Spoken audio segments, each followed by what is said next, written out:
أعوذ بالله من الشيطان الرجيم. بسم الله الرحمن الرحيم.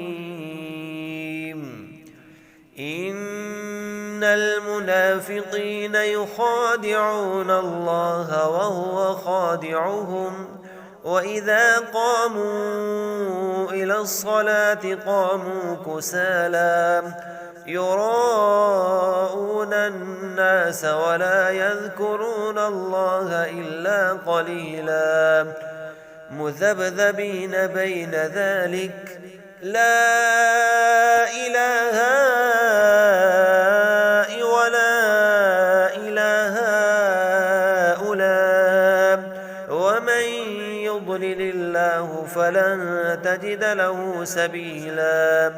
يا أيها الذين آمنوا لا تتخذوا الكافرين أولياء من دون المؤمنين أتريدون أن تجعلوا لله عليكم سلطانا مبينا إن المنافقين في الدرك الأسفل من النار ولن تجد لهم نصيرا إلا الذين تابوا وأصلحوا واعتصموا بالله وأخلصوا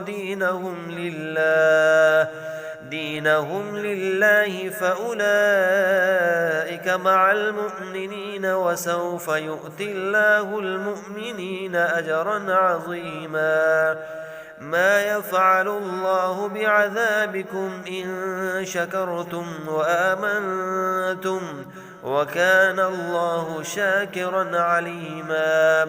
لا يحب الله الجهر بالسوء من القول إلا من ظلم وكان الله سميعا عليما. إن تبدوا خيرا أو تخفوه أو تعفوا عن سوء فإن الله كان عفوا قديرا.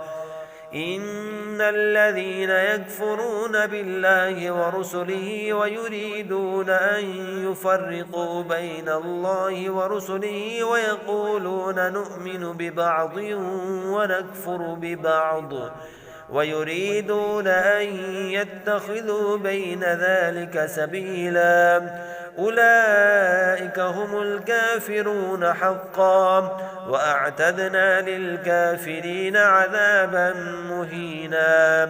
والذين آمنوا بالله ورسله ولم يفرقوا بين أحد منهم أولئك سوف يؤتيهم أجورهم وكان الله غفورا رحيما.